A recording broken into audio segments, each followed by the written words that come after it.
She slapped me in the kitchen light, a sharp sound that seemed to echo long after her hand dropped. I didn't react, not because it didn't hurt, but because I saw something trembling in her eyes that didn't match her anger. 2 weeks later, she returned to my doorstep at dusk, her voice shaking as she whispered, "Please, I need your help. I am Evelyn, a retired schoolteacher living in a quiet farmhouse at the edge of town. My son, Daniel, married a woman named Mara, a restless young nurse with a quick fuse and eyes that always seemed to be searching for something she couldn't name. I tried to welcome her gently, the way I was taught to welcome every new branch of family, but tension always lingered like a draft through a cracked window. The night she slapped me, the winter wind howled against the house, as if echoing something neither of us was ready to face. We drifted apart after that moment, until the evening she came back, pale, frightened, and alone. I remember the moment her hand struck my cheek. It wasn't the pain that stayed with me, but the sound, sharp, hollow, like two pieces of winter wood snapping in the cold. The kitchen light flickered above us, humming faintly, casting long shadows across the counter. For a second, the whole house seemed to pause. Even the kettle stopped its trembling. Mara just stared at me, breath uneven, eyes wide with something I couldn't name. It wasn't anger, not fully. There was fear hiding behind it, trembling like a trapped bird. Before I could speak, before even a single word could rise in my throat, she stepped back as if she'd touched fire. Daniel rushed in from the hallway, the floorboards protesting under his hurried steps. "What happened?" he asked, voice caught between confusion and concern. But Mara didn't answer him. She turned away so quickly her hair brushed against her face, and then she was gone. Out of the kitchen, down the narrow hall, and into the bedroom, where the door clicked shut with a quiet finality. I stood there with my hand against my cheek, feeling the leftover warmth of the strike, and something else beneath it. A tremor. Not mine. Hers. The house exhaled once everything stilled. The refrigerator hummed. The wind nudged the window pane, rattling it softly. I could feel the silence settling around us, thick and uneasy, as if the walls were listening, trying to understand something we couldn't. Daniel muttered an apology on her behalf, but even he couldn't hide the way his eyes kept drifting toward the closed door. Something had been eating at Mara, slowly and quietly, for weeks. You could see it in the way she flinched at sudden sounds, the way she stared at her phone like it carried bad news she wasn't ready to open. I walked to the window to steady myself. The curtains swayed in the winter draft, brushing against my wrist like cold breath. Outside, the last traces of daylight were fading, turning the yard into a muted blur of gray and blue. A lonely dog barked somewhere down the road, its echo small and fragile in the distance. I kept touching my cheek, not because it hurt, but because I needed to remind myself that the moment had truly happened. There had been tension between us before, but never violence. Never this. I replayed her expression in my mind, the way her hand shook afterward, the way her eyes darted to the door as if expecting someone else to walk through it. Guilt? Yes. But something darker too. Something she was trying desperately not to let spill out. Later that night, after Daniel had tried and failed to coax her out of the bedroom, I found myself sitting alone in the living room. The lamp glowed softly beside me, casting a warm pool of light on the rug. The house was quiet in the way old houses often are, every creak feeling deliberate, every sigh of wood meaningful. Mara never came out, not even for dinner. Daniel knocked once, twice, and then simply sat beside the door with his back against it, staring at the floor. I wanted to tell him to rest, but I didn't. He looked like someone who just realized his life was shifting beneath his feet and didn't know where to step. So I let the quiet fill the space between us. That quiet had weight to it. It made me wonder what had pushed Mara to such desperation. What secret sat like a stone in her chest, heavy enough to make her lash out at the one person trying to love her. Sleep didn't come easily that night. My cheeks still felt warm, and every time I closed my eyes, I saw the moment again. Her hand, her breath, her eyes full of something unsaid. I heard her muffled crying through the walls around 2 in the morning. Soft, strangled, like someone trying to bury a sound they feared would draw attention. In that moment, something shifted inside me. Not resentment, though I had every right to feel it, but a growing sense of unease. I'd lived long enough to know that outbursts like that don't happen in isolation. They come from somewhere. A memory, a threat, a fear. And the way Mara had looked at that doorway, it was as if she wasn't slapping me. She was slapping away something she couldn't control. When dawn arrived, pale and tired, the house felt colder than usual. Daniel had fallen asleep in the hallway, one arm stretched toward the bedroom door. I stepped over him gently, trying not to wake him, and wandered into the kitchen. The kettle sat where I'd left it, untouched. The curtains moved lazily, swaying to a breeze I couldn't feel. I traced my fingertips along the counter, grounding myself in the stillness. But even in that quiet, something felt off, like the air carried the echo of a conversation I wasn't meant to hear. I kept wondering, was Mara afraid of me, or afraid of something that had followed her into this house? That look in her eyes, the kind that lives between guilt and terror, it clung to me. And as I made myself a small cup of tea, I realized that the real story wasn't the slap. It was the silence that came after. The kind of silence that hides things. The kind that waits for the truth to surface. And standing there in that dim kitchen light, with the steam curling gently from my cup, I felt something I hadn't felt in years, a quiet warning settling in my bones. Something was wrong. Something deeper than anger. Something she couldn't say aloud. And whatever it was, it had already stepped into our home. By the next evening, the house felt different, quieter, as if the walls themselves were listening for something they couldn't name. Daniel tried to make it feel normal. He set the table the same way he always did, laid out the steaming bowls of stew, and even lit the tiny candle in the center, the one Mara once said made the room feel warmer. But there was no warmth that night. Only the soft scratch of chairs against the floorboards and the low hum of the refrigerator in the corner. I sat down first. Daniel sat across from me. Mara sat between us, though she looked miles away. Her shoulders were stiff, her hair pulled back too tightly, her eyes trained on the window like there was something out there only she could see. She didn't touch her food. Not once. The spoon in front of her reflected the candlelight, but her gaze stayed fixed on the darkness outside, on the faint outline of our yard under the sinking twilight. Daniel cleared his throat gently, the way people do when they're trying to break a silence without cracking it. "Long day?" he asked her. His voice was soft, careful, but Mara didn't answer. Her fingers only tightened around the edge of her chair, knuckles whitening, breath trembling so lightly I barely caught it over the rustle of the curtains. Her phone lit up beside her plate. A soft vibration. A muted glow.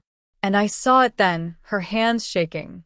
Not the small shiver of someone cold, but the tremor of someone bracing for impact. She didn't reach for the phone. She didn't even give it a glance. She just stared straight ahead, jaw clenched, as the screen darkened again. Daniel noticed too. He opened his mouth to say something, but Mara pushed her chair back an inch, barely enough to make sound, but enough to warn him she wasn't ready for questions. The candle flame flickered between them, shrinking under the breath of tension that drifted across the room. I forced a small bite of stew, though my stomach had no interest in food. Something inside me, the same instinct that wakes a mother from sleep before her baby cries, kept pulling my eyes back to Mara. To that haunted look she wore like it was stitched into her skin. To the way she refused to breathe too deeply, as though afraid even air might carry news she didn't want. Outside, the night grew darker. The window pane held a faint reflection of the candle, trembling like a small, uncertain star. The curtains shifted, caught in a thin draft. And for a moment, all three of us sat frozen, caught in a silence that felt older than the house itself. Then it came. A sound so faint, I almost thought I imagined it. A soft knocking. Just once. Then again. 3 slow taps. Mara's entire body jolted. Her fork slipped from her fingers and clattered onto the floor, the sound sharp enough to cut through the quiet. She pressed a hand to her mouth, breath trembling, eyes wide, too wide. Daniel pushed back his chair at once. I'll check, he said, though even he looked unsure. He crossed the room, each step measured, cautious. The boards groaned beneath him, a tired, familiar sound. Mara's eyes followed him, not blinking, barely breathing. Her hands trembled violently now, gripping the tablecloth as if steadying herself against an invisible wave. Daniel opened the door. Cold air swept inside, brushing past my legs, carrying the faint scent of damp earth and winter wind. He stepped onto the porch, looked left, then right. I leaned forward, trying to catch any hint of movement beyond the threshold, footprints, shadows, anything. But there was nothing.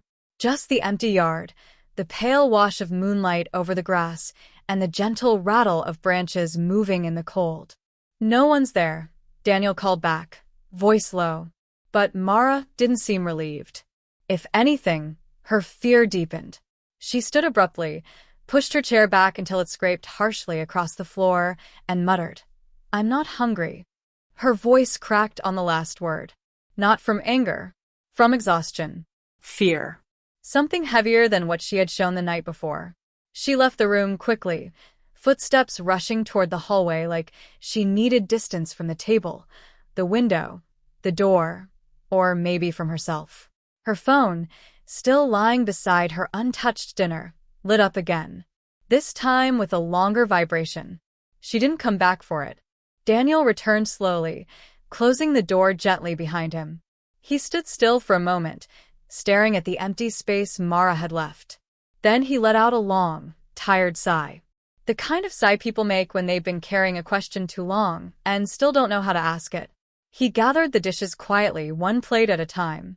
He wasn't angry. He wasn't even confused anymore. Just worried. The worry that creeps into a home without making a sound, settling into corners and shadows until you can't tell where it begins or ends. I watched him from my seat, watched the way his shoulders slumped, the way his fingers lingered on the plates as though searching for something to hold on to. I could tell he wanted to go after her. But he didn't. Maybe he was afraid of pushing her further away. Maybe he already knew she was standing on the edge of something she couldn't talk about yet. The knocking echoed in my mind even after the house fell quiet again. Soft. Intentional. And the way Mara had reacted, like the sound wasn't new to her. Like she'd been waiting for it. The candle flickered lower. The curtains swayed gently, carrying the faintest whisper of cold air. I looked at the empty chair beside me, at the untouched bowl of stew, at the phone whose screen glowed and dimmed like a silent heartbeat. What was she so afraid of? And who, or what, did she expect to find in the dark outside our window? Whatever it wasn't done with her yet. And somehow I knew it wasn't done with us either. The morning light came in pale and hesitant, slipping through the curtains like it wasn't sure it belonged in my room anymore. I sat on the edge of my bed with my hands folded in my lap, the wooden box beside me still open, still empty. I kept waiting for the bracelet to appear again, as if I'd simply looked past it, as if grief had made me clumsy with memory. But the velvet lining remained bare. I could almost see the faint imprint where the silver had rested for years, untouched, except for the days when I missed him too much to leave it closed. It was the only thing he'd left that still carried his warmth. And now it was gone. I didn't stand right away. I just breathed, long and slow, listening to how the house breathed back. The walls were quiet. Too quiet, as if they knew something I didn't. When I finally rose, the floorboards creaked like they remembered the weight of two people instead of one. I brushed my fingers over the box again, over the place where the bracelet should have been. Then I closed it gently, the soft click sounding louder than it should have in the stillness. That week, only two people had stepped inside my room. Daniel, with his soft apologies and tired smile, and Mara, who couldn't look me in the eye since the night her hand met my cheek. I didn't want to suspect anyone, but suspicion has its own voice, soft and steady, and it usually speaks when the heart is trying too hard not to hear. I walked through the hallway with slow steps, letting my hand trail along the wall the way I used to when my husband was alive. The house always felt smaller without him, as if it had lost its shape. I moved toward the living room, scanning shelves that didn't need scanning, peering behind framed photos that hadn't shifted in years. I wasn't really searching for the bracelet. I think I was searching for a reason. Something simple, something harmless. Something that would let me believe this was just a mistake. But every corner I checked just made the hollowness in my chest settle deeper. Mara was in the kitchen when I stepped into the doorway. She was rinsing a mug, but her hands moved too fast, too sharp, as though she needed something to keep herself busy. Her hair fell forward as she hunched slightly over the sink. When she lifted her head and noticed me, her shoulders stiffened. "Morning," I said quietly. She nodded, barely. Her eyes flicked toward me for a moment, then away again. Always away. Her phone buzzed on the counter, just one vibration, quick. But her fingers twitched. She didn't reach for it.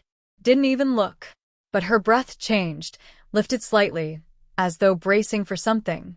I stepped farther into the kitchen. "Have you seen a small silver bracelet?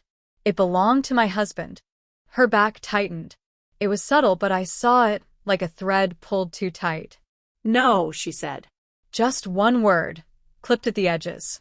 I waited a moment, letting the silence stretch between us. She kept her gaze fixed on the mug in her hands, her knuckles turning pale. I could feel the distance between us widening, even though we stood just a few feet apart. "It usually stays in the wooden box beside my bed," I added softly. "It wasn't there this morning." She swallowed. "I didn't go near your things." But the tremor in her voice betrayed her. Or maybe the tremor was fear. I couldn't tell whose it was. Daniel wasn't home to sense any of it. He had been leaving early, coming home late, weighed down by the long hours at the clinic and the burden of a wife slipping farther into shadows he didn't seem to see. Or didn't want to.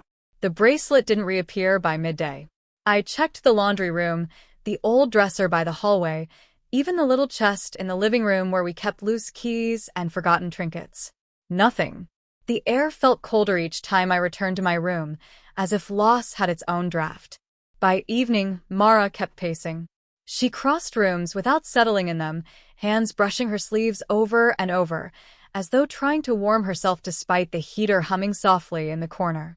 Every time I entered a room, she shifted. Looked down. Looked away. When I walked behind her in the hallway, I saw her hand move toward her pocket, then pull back quickly, like she'd touched something too hot. Her eyes flicked toward the window when the wind pressed against it. Every sound made her jump. The soft thud of the heater turning on, a car door outside, even the settling of the house as the night deepened. Fear lived in her now. It wasn't mine, but I could feel it breathing through her. I thought of the bracelet again, of the way it had caught the sun on the mornings my husband left for work, of how he'd slide it off each night, placing it carefully in the box as if setting down a piece of the day he didn't need to carry anymore. It was the last part of him that still felt close. Why would someone take something like that? Something with no real value to anyone except me? Unless the value wasn't in the silver, but in the memory. The night grew quieter. Mara didn't come down for dinner. Daniel sat at the table alone, rubbing the bridge of his nose, exhaustion weighing on him like a second skin. "Long day?" I asked gently as I set a cup of tea in front of him. He nodded. "She's been distant," he whispered. "I don't know what's happening to her." I watched the steam rise between us. Soft, curling, fading. "She's afraid," I murmured. He looked up, startled. Of what? I wished I had an answer. Later, when the house settled into its soft nighttime size, I stood alone near the window. The yard was still, washed in pale moonlight. Nothing moved, yet the emptiness itself felt watched somehow. Not by something outside, but by something unsettled inside these walls. I wrapped my arms around myself, the quiet closing in gently but firmly. Someone had taken the bracelet. Someone who didn't want me to ask why. Someone who carried fear like a shadow. I closed the curtains with slow hands, letting the fabric fall into place like a final breath. And for the first time since the slap, I understood this. Whatever Mara was running from had already found its way into this house. I woke to the softest sound, something between a whisper and a breath, drifting through the thin gap of my bedroom window. At first, I thought it was the wind nudging the old frame, the way it sometimes did in winter. But the night was still, too still, and the whisper carried a shape. Words. Urgent words. I pushed myself up slowly, the weight of sleep clinging to my bones, and let my feet find the cold floorboards. They creaked, quietly, like they remembered me. When I reached the window and pulled the curtain aside, the moonlight fell across the yard, silver and thin. And there, by the fence, stood Mara. She wasn't standing still.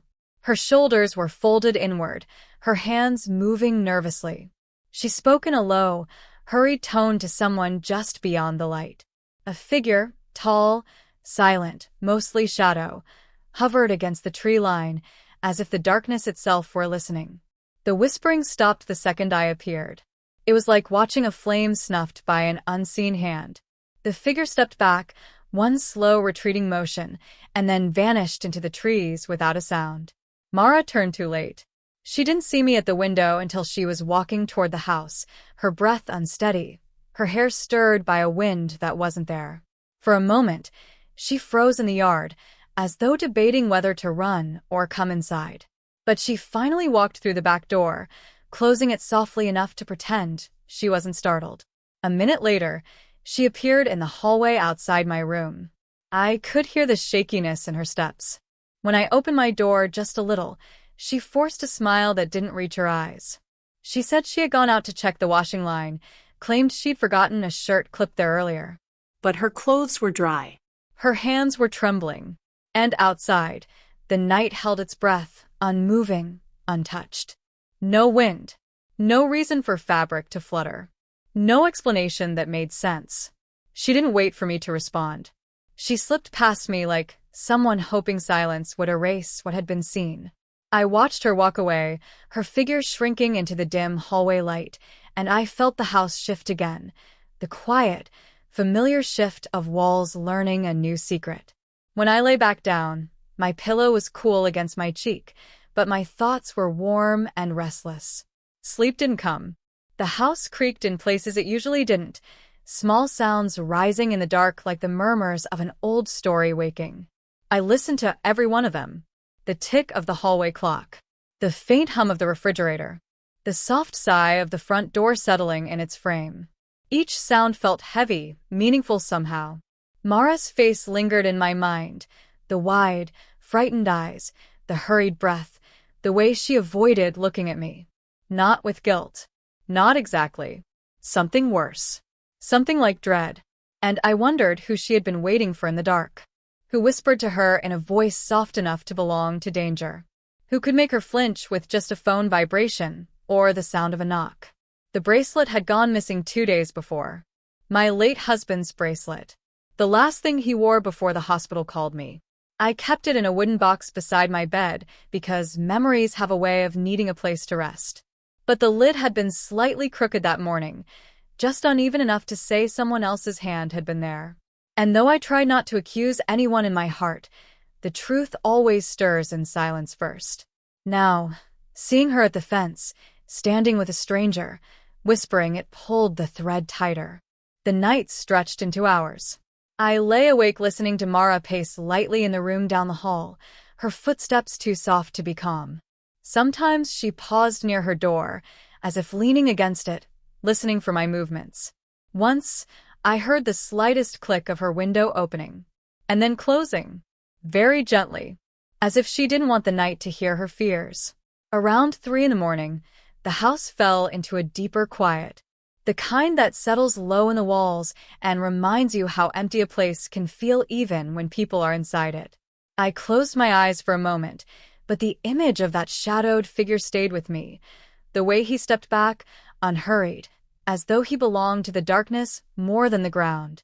I wondered what kind of conversation could happen at midnight between a woman trembling with worry and a figure who didn't want to be seen. What could be exchanged in those whispered tones? What debt or fear could bind them together under a moon watching with such cold patience? Mara had always been polite with me, almost too polite. Never warm, but never cruel. Until the night of the slap. The sound of it still rang faintly in my memory, more shocking for how unexpected it was than how much it hurt. Something had been unraveling in her long before her hand struck my cheek. Something she couldn't contain. That night, lying in the thin wash of moonlight from my window, I began to understand that her outburst wasn't anger at all. It was fear wearing the mask of anger, because fear always tries to come out as something stronger. When the first faint glow of dawn reached the sky, pale and uncertain, I rose again. The house was still. Too still. I walked through the hallway, letting my fingers brush lightly against the wallpaper the way one does when searching for something invisible. Mara's door was closed. Her room was silent. Daniel had already left for his early shift. He never heard anything, never noticed anything. He carried the kind of trust that made shadows look like nothing more than tricks of light. When my hand reached the back door, I paused. The yard outside looked empty, untouched, but the memory of the night clung to it. The faint whisper, the figure wearing darkness like a coat, Mara's trembling hands. Something had entered our lives quietly, without knocking, without footsteps. Something that pulled Mara outside at midnight. Something she feared enough to hide, but not enough to escape. I stood there in the early light, listening to the last echoes of the night settle into the corners of the house. And I knew, with a sinking certainty, that whatever Mara had whispered to that shadow wasn't finished. It was only the beginning. I woke before the sun that morning, long before the house remembered how to breathe.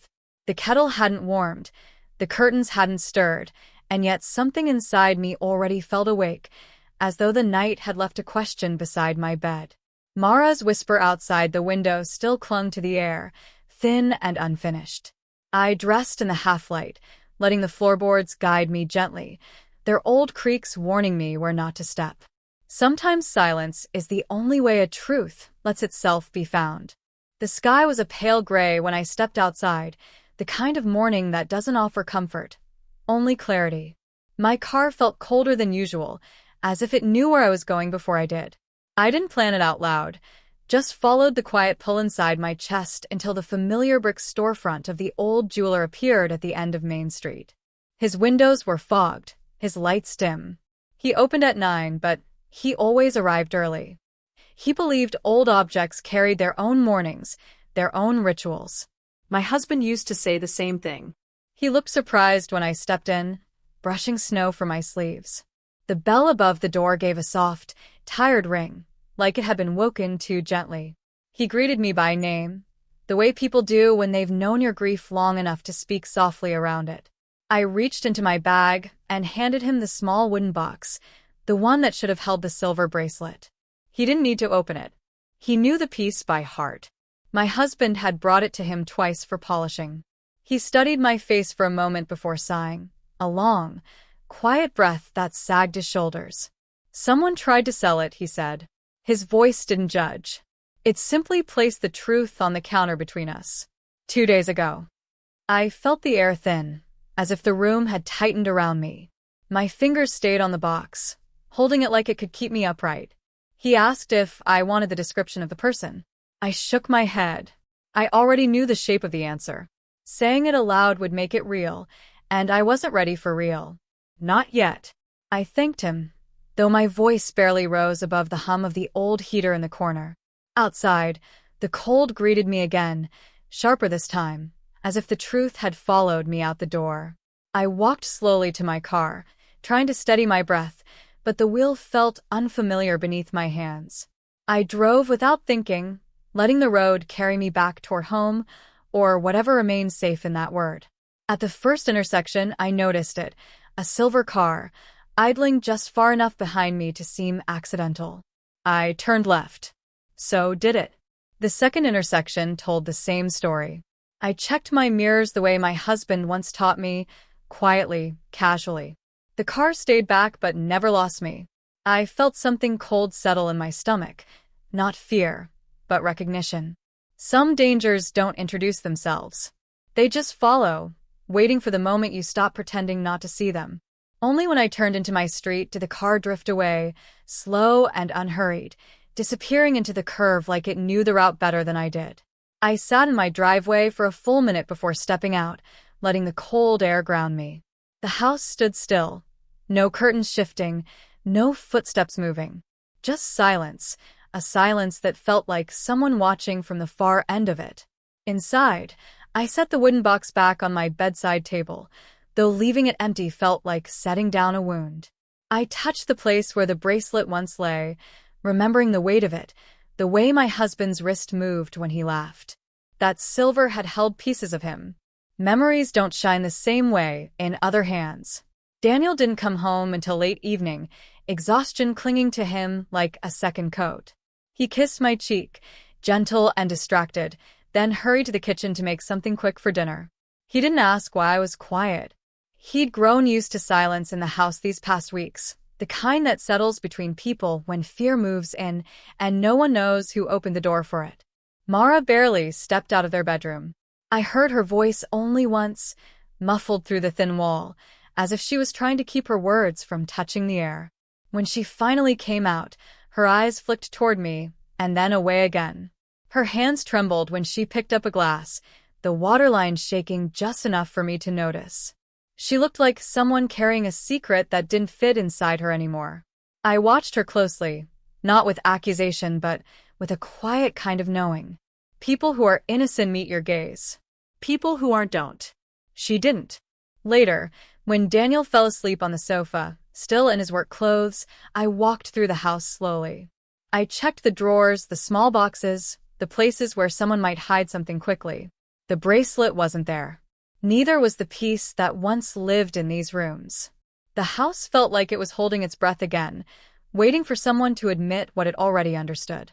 I paused at the back window, the same place I had seen her 2 nights before. The yard looked harmless under the moonlight, quiet, pale, untouched. But the darkness at the fence line felt deeper than usual, like someone had stepped into it and left a piece of themselves behind. Why would she take a dead man's bracelet? Why sell something she knew held more memory than metal? There are questions that feel heavy before they're answered.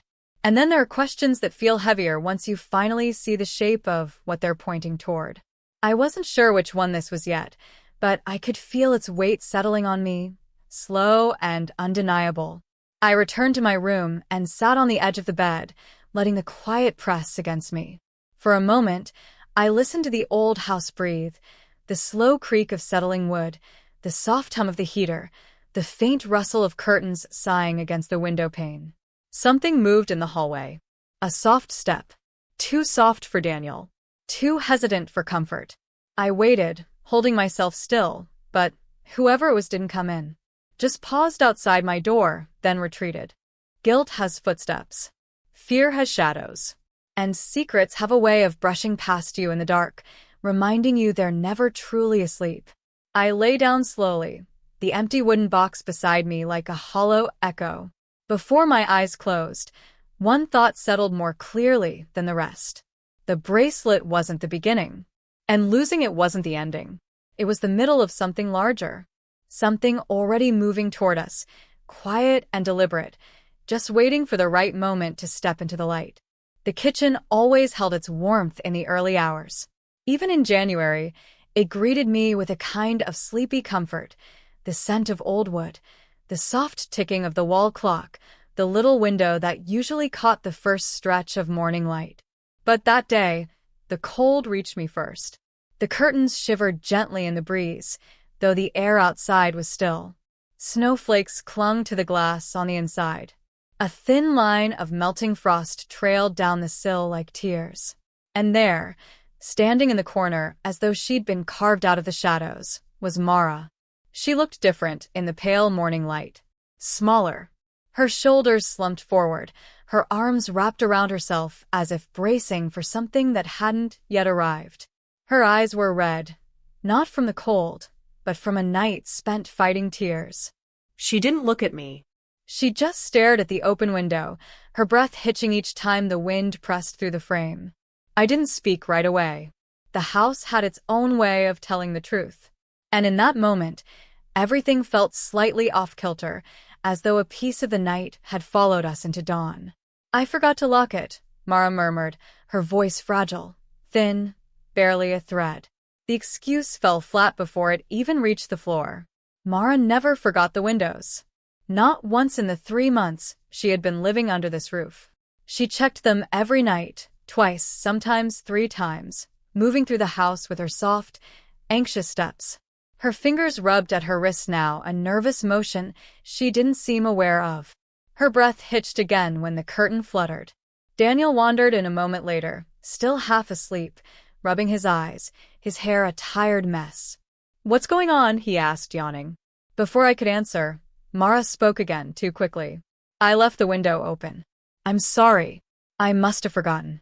Daniel didn't notice the panic in her voice, or the way her hands shook, or the way her feet were positioned, as if she had been standing there for hours. He brushed her arm gently. "It's fine," he sighed. "It's just a window." But my eyes had already drifted downward, to the floor, to the faint, wet footprints leading from the back door toward the sink. Small smudges of dark mud. No snow on the doormat. No snow outside the back door. Someone had come in or someone had tried to leave. And Mara's breath, shallow, uneven, told me she already knew which one it was. Later, when Daniel left for the clinic, the house fell into the kind of quiet that waits for someone to speak first. Mara sat at the kitchen table, her hands cupped around a mug she wasn't drinking from. Steam curled upward, untouched. I wiped the window frame slowly, letting the silence stretch between us, not out of cruelty, but because silence often reveals more than questions do. When I finally spoke, my voice was soft. "Mara, were you trying to leave last night?" Her head lifted sharply.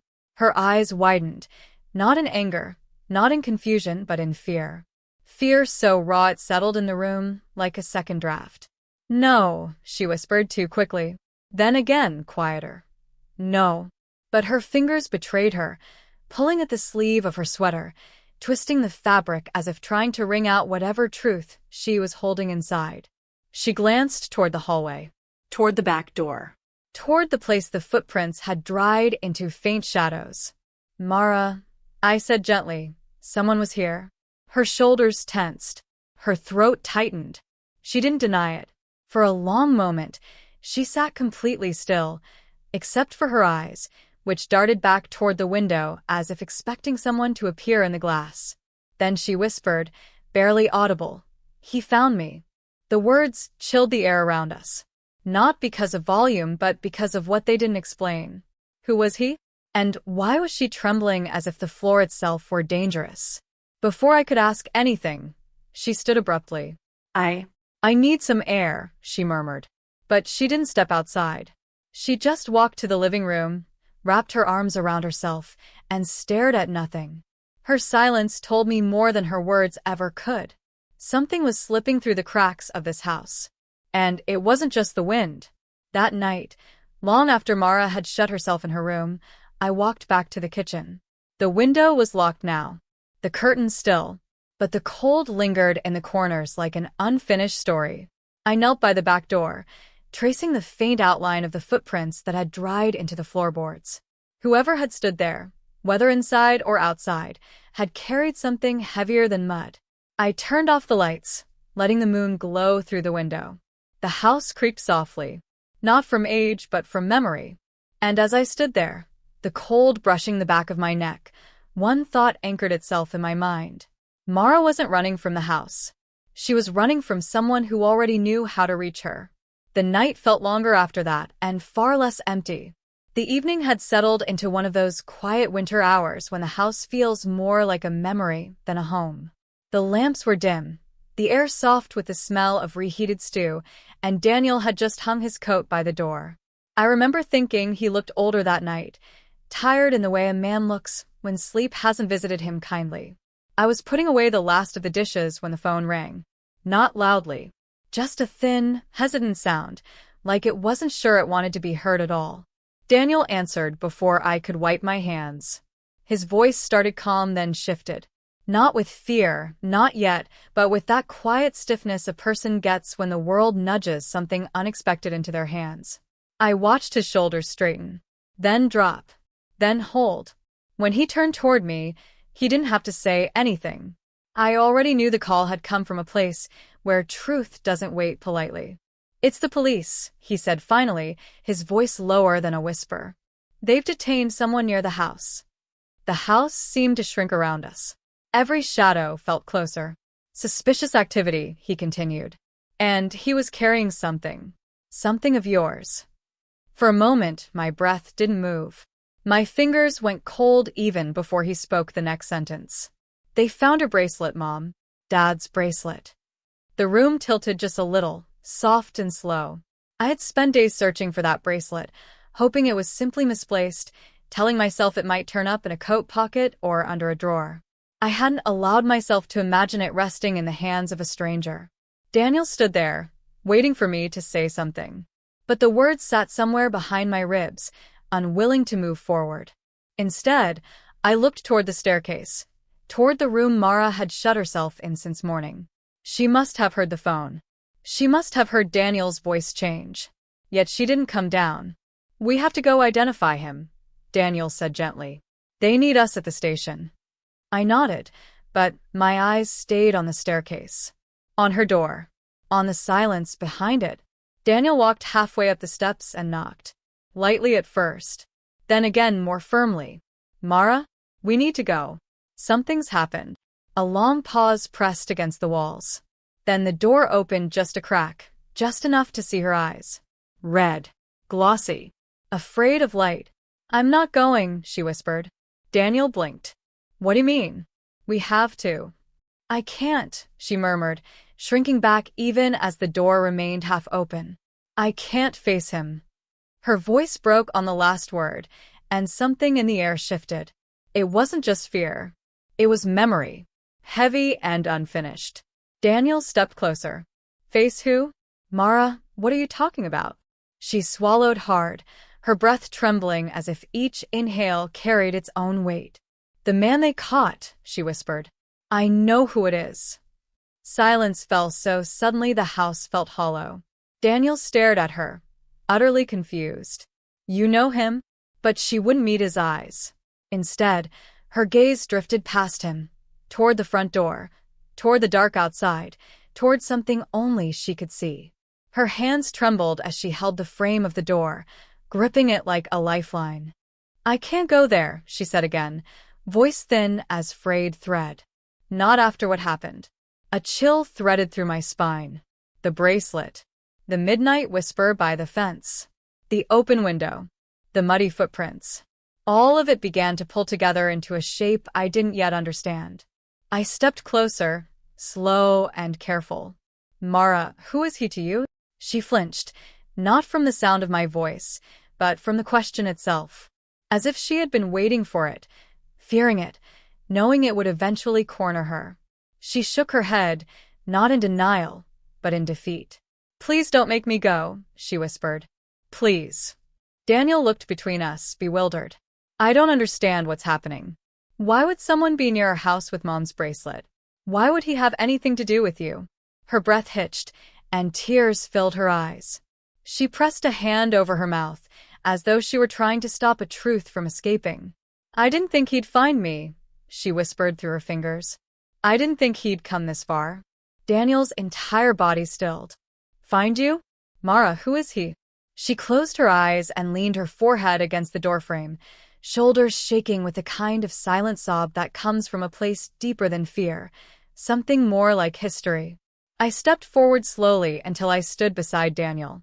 I kept my voice soft, steady. "Mara, is he the same man you met the other night? The one by the fence?" Her eyes snapped open. She stared at me, shocked that I had seen what she thought she'd hidden. She didn't answer. She didn't need to. I took a breath. "And did he take the bracelet, or did you give it to him?" Her face crumpled, not in guilt, but in sorrow, in exhaustion, in surrender. "I didn't steal it," she whispered. "I swear I didn't. He asked for something small, something that belonged to someone I trusted.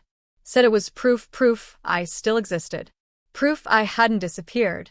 Daniel stepped back, staring at her as though she'd spoken in a language he didn't recognize. "Why would you need to give anyone proof you still existed?" he asked softly. She looked at him with eyes full of years he knew nothing about. "Because once," she said quietly, "I tried very hard to stop." The house fell into a silence, so deep it felt like it was holding its breath. Daniel reached for her, but she recoiled, fear flickering across her face in a way that didn't belong to this home or this moment. It belonged to something older, something darker. I can't face him, she repeated, voice crumbling. If I see him again, everything will come back. And I won't survive it this time.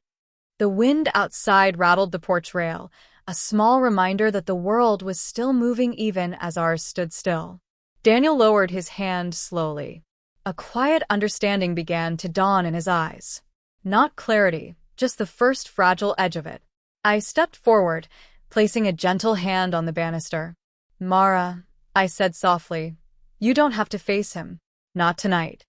Her shoulders slumped with relief. Her breath trembled out of her. But, I continued, we do need to know what he wants. Why he came here. Why he followed you. She stared at me for a long moment, and in her eyes I saw it. The truth she wasn't ready to speak. He wants me back, she whispered. Daniel froze. And then, in a voice even softer, he wants what he thinks he still owns. The house creaked, long and low, as if reacting to the weight of her confession. Outside, a car passed slowly down the road, headlights sweeping across the windows like a searching gaze. And somewhere deep in the shadows of that winter night, I felt it again, the sense that this story had only just begun. The room smelled faintly of old paper and disinfectant, the kind of scent that settles into walls after years of holding other people's mistakes. I stood behind Daniel, watching the fluorescent lights flicker above us in a tired, uneven rhythm. The officer didn't say much. He just pressed a button, nodded toward the narrow hallway, and gestured for us to follow. My hands tightened around my coat. I could feel the fabric trembling slightly, but I didn't know if it was from the cold or the truth I feared we were walking toward. When we stepped into the viewing room, I felt the air change. It grew still, as though even the dust hanging in the corners knew something was about to shift. The glass between us and the holding cell was scratched, cloudy in places, cracked in one corner like someone had pressed their forehead against it too hard once. Behind that glass sat a man. His shoulders slumped forward, his elbows resting on his knees, his hands clasped loosely together as though he had forgotten why he was holding them at all. He looked up slowly when he sensed us there. And that was when my breath caught. I knew that face. Not well. Not personally, but in a way that lived somewhere between memory and instinct. His eyes were tired, dark circles hollowed beneath them, but there was something familiar in the shape of his jaw, something reminiscent of an old photograph kept in the drawer of a hallway cabinet. A photograph that hadn't seen daylight in years. Daniel stepped closer. Do you know him? He whispered. The sound of his voice seemed too loud for the room. I didn't answer. Not because I wanted to keep a secret, but because I wasn't sure the truth would come out cleanly if I tried to speak it. The officer tapped the glass once. We detained him on suspicion of trespassing, he said. But when we searched him, we found this in his pocket. He held up a small plastic bag. Inside it, resting on a piece of folded tissue, was my husband's silver bracelet. The one missing from my bedside box. The one that didn't belong to anyone but the man I had buried. Daniel stared at it like the world had tilted sideways. How did he get that? He asked, voice thin, strained. The officer shrugged. He says his girlfriend gave it to him. Said her name was Mara. Daniel blinked hard, as if trying to wake up from a dream that refused to dissolve. The officer motioned toward the man behind the glass. He claimed she begged him to sell it as fast as he could. Said someone was after her, and she needed cash before they caught up. I felt something hollow open in my chest. The man looked down again, rubbing his thumb along a scar on his knuckle, a nervous habit I recognized too well. My husband had the same habit when he was thinking, when he was afraid, when he was trying not to say something that hurt. I stepped forward, the floor creaking beneath my weight like it remembered me from another life. Can I speak to him? I asked quietly. The officer hesitated, then nodded, and led Daniel out first. When I entered the small interview room, the man finally raised his eyes fully. His gaze brushed my face, then lingered, not in recognition, but in something gentler. Something like regret. You're her mother-in-law, he murmured. The sound of his voice wasn't cruel. It wasn't defiant. It was tired, worn down, like someone who had weathered a long winter without a coat. Where is she? I asked. He shook his head. I don't know. She dropped the bracelet into my hand 3 nights ago, told me to disappear with it. Why? The man lowered his eyes. She said if she stayed, someone would get hurt. Someone she couldn't live with hurting. I swallowed, feeling the sting of that truth settle against my ribs. Did she say who? Only that he knows her, the man whispered. Knows her too well. I didn't know what that meant. Not fully. Not yet. But it landed heavily, like a truth waiting for a place to root. When the officer ended the visit, I stepped back into the hallway. Daniel stood there, pale, shaken. She lied to me, he said, almost to himself. All this time, what was she hiding? Neither of us spoke on the drive home. The road blurred into long gray stretches, streetlights smearing across the windshield in soft golden streaks. I watched Daniel grip the steering wheel tighter each time his thoughts grew too loud. When we pulled into the driveway, something felt wrong before we even reached the porch. The house was too dark. Too still. As though it had emptied itself of breath. Daniel hurried ahead of me. The front door was ajar, drifting slightly with the cold wind. Mara, he called, voice cracking on the second syllable. No answer. Only silence. The kind of silence that clings to walls after someone leaves in a hurry. We stepped inside.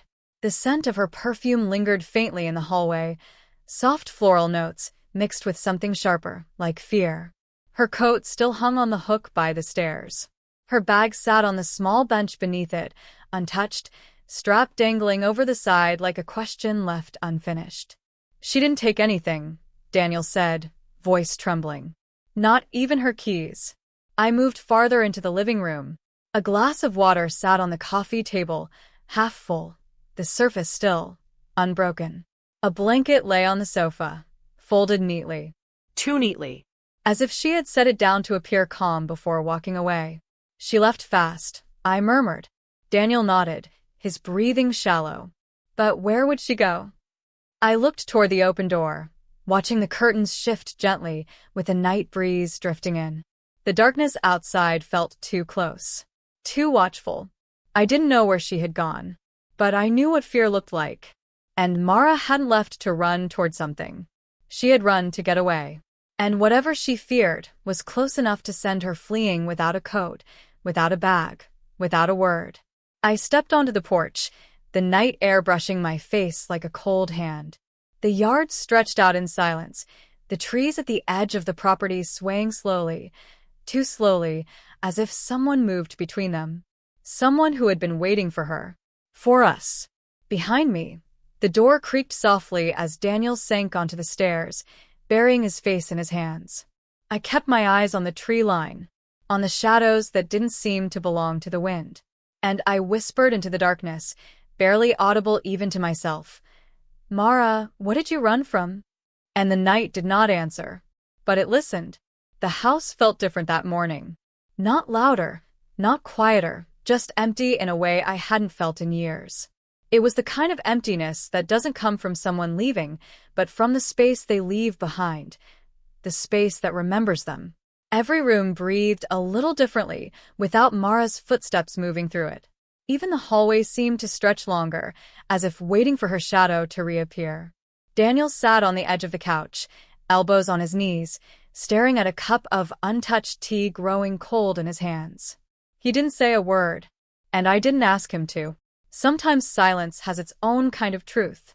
I moved through the house slowly, touching the corners she used to linger near, the window that always fogged when she laughed, the kitchen chair she pulled out with a soft scrape every morning.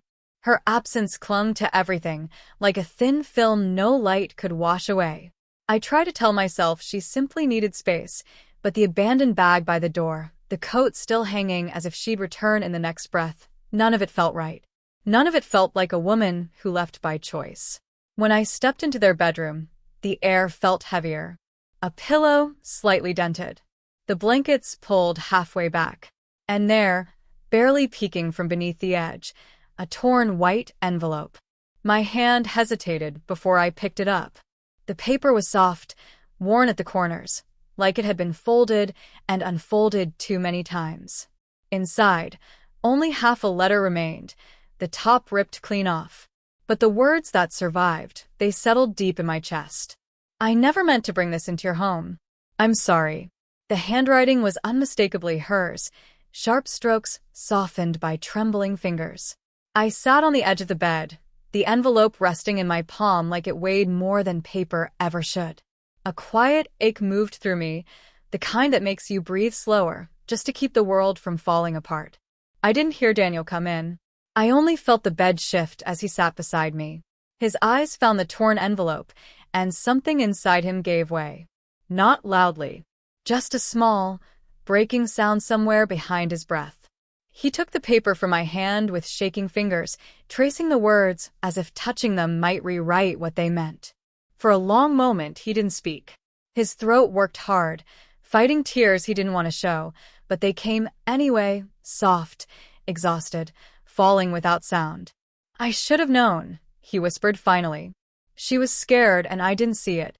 I placed my hand over his, steadying his trembling. Fear hides well, I murmured, especially when someone doesn't want to burden the people they love. He shook his head, eyes closing as if trying to replay every moment he'd missed. She kept saying she was tired. I thought it was just work. I thought she needed rest.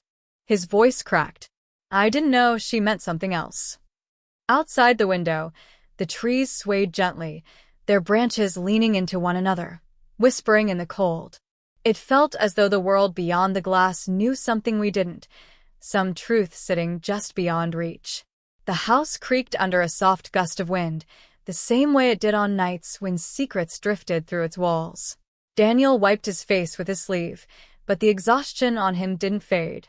It had settled deep, the kind of exhaustion grief carves into a person. He held the half-letter again, smoothing it flat against his knee, memorizing each curve of ink. What was she apologizing for? He whispered. What did she think she brought into our home? I didn't answer, because the truth was I didn't know.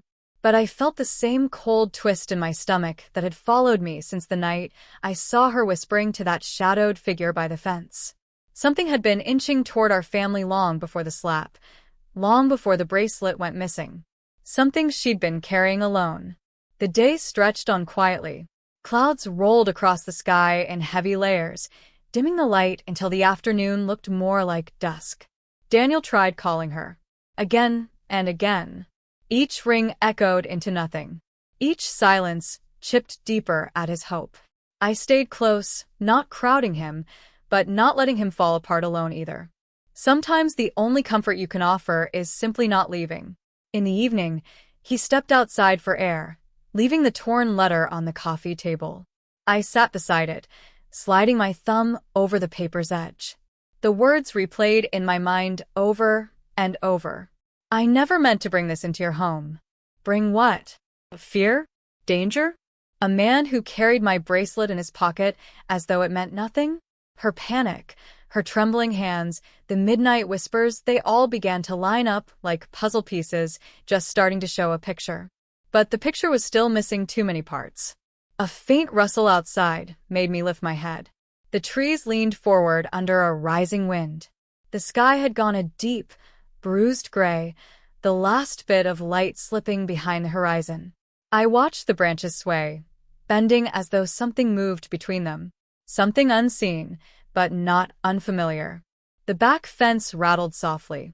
The house felt colder then, not from the air, but from the difference between knowing someone is gone and realizing they're hiding. When Daniel returned, his face pale, he sank into the chair across from me. She wouldn't leave without her coat, he whispered. She wouldn't, unless she was running too fast to think. I nodded slowly. The letter lay between us like a confession. Or a warning. The house settled deeper into silence, that heavy kind that fills the corners and climbs the walls. There was no laughter. No footsteps. No sound but the wind brushing against the glass like fingers tracing a goodbye. I held Daniel's hand again as the night deepened. Neither of us spoke. We didn't need to. The ache in the room spoke for us, a mixture of fear, love, and unanswered questions gathering in the dim light. Mara had left something behind. Something she couldn't carry any longer. Something she didn't want touching us. And somewhere in that quiet, as the house breathed around us, I realized she wasn't just missing. She was hiding. And whatever she was hiding from was still out there, waiting in the dark. The knock came just as the sky began folding into dusk, soft, hesitant, almost unsure of itself. I was standing near the kitchen stove, watching the last bit of daylight stretch thin across the floorboards, when I heard it. 3 gentle taps. The kind a frightened child might use. Or someone who wasn't sure they deserved to be let inside. For a moment I thought I imagined it. But then it came again, quiet, trembling, like the house itself was holding its breath. When I opened the door, the cold rushed in first, and then Mara. She stood on the porch like a shadow pulled loose from the night. Her hair clung to her cheeks, damp with sweat and maybe tears. Her coat hung crookedly, half-buttoned, and her eyes, those eyes that once held fire, looked almost empty. Before I could speak her name, her knees buckled. She fell forward, hands catching the wood just inches from my feet, her breath shaking with every inhale. "Please," she whispered, barely able to lift her head. Pleased he found me again. For a long moment, the world seemed to tilt. The wind stilled. The fading light froze on her shoulders. And behind her, the yard stretched out in quiet, as if something had been chasing her but stayed hidden just beyond the trees. I knelt beside her, feeling her body tremble through my hands. She wouldn't look at me, just stared at the ground like she was ashamed to exist. "Come inside," I said softly. My voice felt too thin for the weight of her fear. But she nodded. A small, broken motion. Inside, the house warmed her slowly, the same way fire warms something frozen too long. I poured water into a glass, the sound echoing louder than it should have. Mara held it with both hands, knuckles white around the rim. Daniel stood in the doorway, pale and unmoving.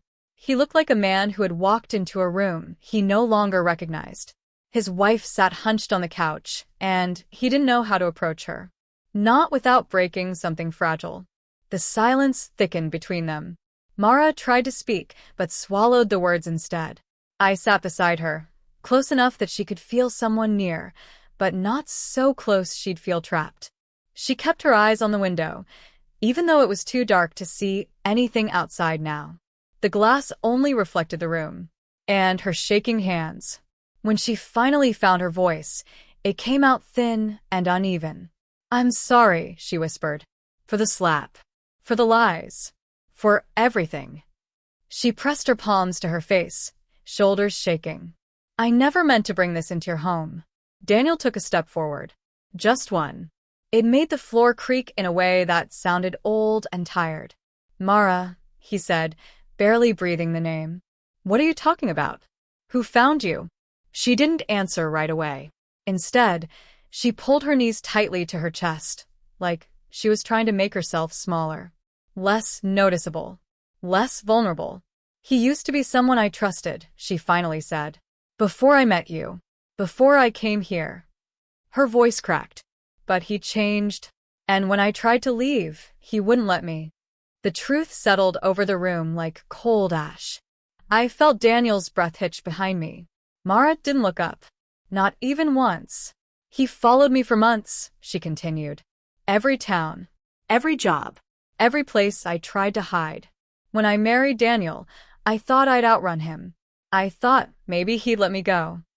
She laughed a small, broken laugh. I was wrong. The shadows in the room deepened with her words.